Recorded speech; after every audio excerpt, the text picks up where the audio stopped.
Hello, my name is Mini Sethi.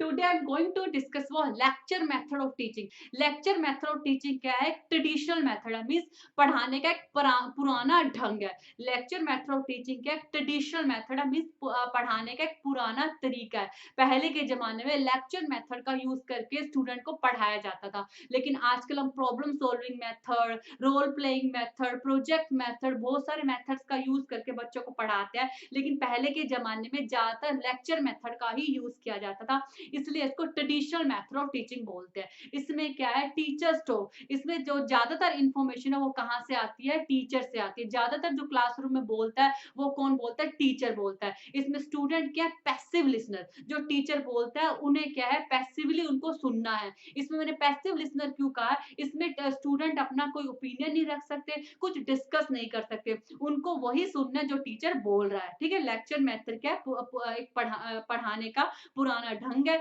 इसमें classroom में ज्यादातर कौन बोलता है? ज्यादातर इंफॉर्मेशन कौन देता है? टीचर देता है. टीचर बोलता है, स्टूडेंट क्या होता है? Passive listener. उन्हें क्या करना है? जो टीचर बोल रहा है उसे सुनना है. वो अपना कोई ओपिनियन शेयर नहीं कर सकते, कुछ डिस्कस नहीं कर सकते, ज्यादा इंटरप्ट भी नहीं कर सकते लेक्चर मेथड में. ये ज्यादातर पॉसिबल होता है कॉलेजेस में, जहाँ पे बहुत सारे स्टूडेंट को एक साथ कवर करना है. ओके, ये प्राइमरी लेवल पे पॉसिबल नहीं है. आप छोटे बच्चों को लेक्चर मेथड के थ्रू कैसे पढ़ाओगे? पॉसिबल ही नहीं है. तो ये ज्यादातर कहाँ पे इम्प्लीमेंट होता है? हायर एजुकेशन पे. ओके, तो लेक्चर मेथड क्या ट्रेडिशनल मेथड है. इसमें टीचर बोलता है, स्टूडेंट क्या होता है? पैसिव लिसनर होता है, वो अपने ओपिनियन शेयर नहीं कर सकते, कुछ ज्यादा डिस्कस नहीं कर सकते. और ये पॉसिबल होता है हायर लेवल पे, बड़े बच्चों के साथ इसे इंप्लीमेंट किया जाता है. इसमें क्या कर सकता है? टीचर अपने कॉन्सेप्ट को क्लियर करने के लिए डिफरेंट डिफरेंट से वे अडॉप्ट कर सकता है, अपनी बात को क्लैरिफाई करने के लिए, कॉन्सेप्ट को एक्सप्लेन करने के लिए. जैसे वॉइस को चेंज करना, अगर मान लो कोई इंपॉर्टेंट कॉन्सेप्ट तुझे डिस्कस करना है, किसी चीज पे उसको ज्यादा जोर देना, उसके लिए अपनी वॉइस को लाउड कर लेगा. ओके, कई तरह के फेशियल एक्सप्रेशन इसमें टीचर यूज कर सकता है. जैसे मान लो कुछ अच्छी खुशी की बात बतानी है, जैसे ये बात बतानी है कि हमारा हमारा देश कैसे ग्रो कर रहा है,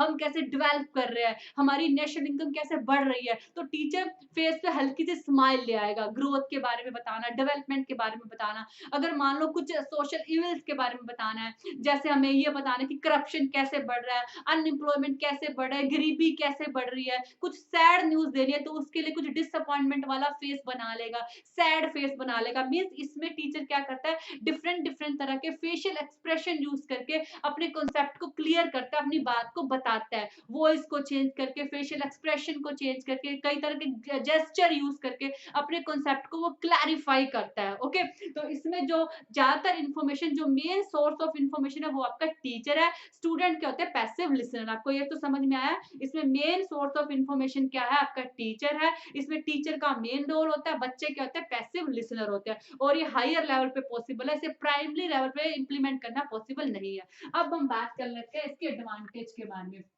अब लेक्चर मेथड की क्या क्या एडवांटेज हो सकते हैं, क्या क्या फायदे हो सकते हैं. पहला क्या है? इकोनॉमिकल. इकोनॉमिकल का मतलब क्या है? इसमें ज्यादा खर्चा नहीं आता. ओके, आपको ज्यादा सामान नहीं लेना, जैसे रोल प्लेइंग में हो गया, डिस्कशन हो गया, या प्रोजेक्ट मेथड हो गया, इसमें बहुत ज्यादा खर्चा आ जाएगा. लेकिन ये क्या इकोनॉमिकल है, इसमें बहुत ज्यादा खर्च नहीं आता. उसके बाद आप एक साथ लार्ज स्टूडेंट को कवर कर सकते हो. ये कॉलेजेस वगैरह में पॉसिबल होता है, जहाँ पे बहुत ज्यादा स्टूडेंट होते हैं और उसे एक लेक्चर एक टीचर पढ़ाता है और अपना कॉन्सेप्ट अच्छे से क्लियर कर देता है. मीन जहाँ पे बड़ी बड़ी क्लासेस होती है वहां पे पॉसिबल होता है.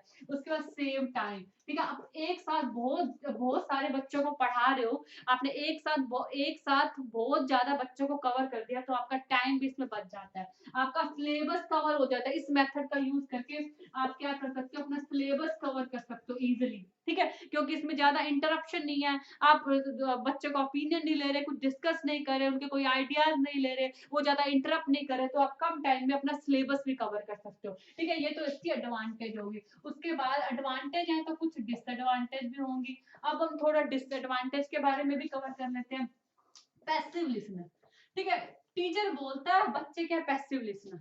ना आप उनकी कोई ओपिनियन ले रहे हो, ना उनसे कोई सजेशन ले रहे हो, ना वो ज्यादा इंटरप्ट कर पा रहे हैं, ना कुछ डिस्कस कर पा रहे हैं. बच्चे इसमें क्या पैसिव लिसनर. ठीक है, तो अगर आपको अपने टीचर, आजकल तो हम ये कहते हैं ना बच्चों को एक्टिवली पार्टिसिपेट कराइए, ये इस बात के बिल्कुल ही अगेंस्ट है. ठीक है, तो इसमें बच्चे क्या होते हैं? Passive listener. उसके बाद क्या है?